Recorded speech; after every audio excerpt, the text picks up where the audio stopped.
Hello, this is my Module 7 discussion regarding the hypothesis testing on babies who were born in 1996 in either the US or Iowa. So my section was A20, and the sample size included 500 babies, and then the mean of my sample data was 7.46. The maximum was 11.62 pounds, and the minimum was 0.99 pounds. My standard deviation was 1.28.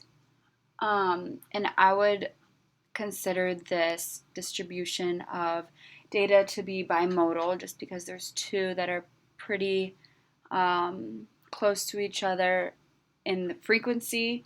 And then it's skewed left and it could be considered nearly normal. And then I'll go down to my hypothesis testing.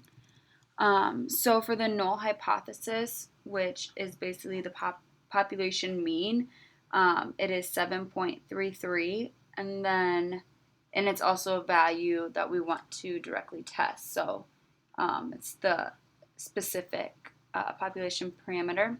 And then the alternative hypothesis states that P does not equal the population mean, so can say that the alternative population is different than 7.33, or it does not equal 7.33. And then for assumptions and conditions, this is a random sample that was collected, and a sample of 500. And the central theorem limit states that it is nearly normal since the sample is big. And we can just say that our sample distribution is nearly normal. And then to get to like the standard error and the test statistic, I got the standard error as 0.0572 by dividing the standard deviation, which was 1.28, by the square root of the sample size, which was 500. And again, that was 0.0572. And from this number, we can say that that this number differs from the population mean. And then from there, we can go to our, or I guess we can talk about how far the sample statistic is away from the population parameter, or how far away it is from the null hypothesis. So I took the mean from my sample, which was 7.46, and then the average that was said in the discussion post as 7.33, and the difference of that I got was 0.13. So from there we can say that 0.13 is more than the average. And then for my t-test statistic, I took 0.13 divided by 0.0527 and got 2.27.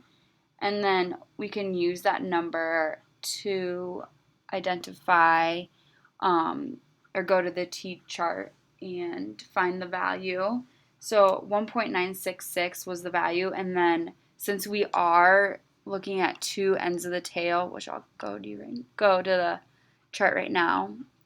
So as you can see, I filled in and the test statistic that I put on this graph was 2.27. So as you can see, it's a little below 3 and then a little above -3, and then I filled in whatever was below or above that. And then so the t-table just told us that in between those two tails is 0.05, so that would be our p-value. It'd be 0.05. And then from there we can reject the hypothesis.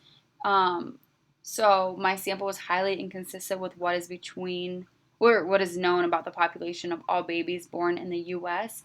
So my results were not consistent with a population mean of 7.33, and I found that my sample came from a population with a mean closer to 7.46 pounds. And I wouldn't consider it highly inconsistent just because 7.46 and 7.33 are pretty close in number, but they are different, so we can't really say that they're equal. So from there, we would just use the alternative hypothesis and say that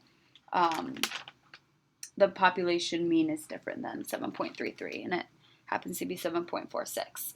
And then for my 95% confidence interval, which I will go to right now. So I calculated the upper limit as 7.34, which is shown right here. And then the upper limit was 7.57, which is right here. And then obviously our median or mean is 7.46. So I stated that we can be 95% confident that the average weight of babies born in the U.S. is 1996 is between 7.34 pounds and 7.57 pounds. Sorry, I'll correct those errors before I submit this. And then from there, I decided that this was not very consistent, going back to the data.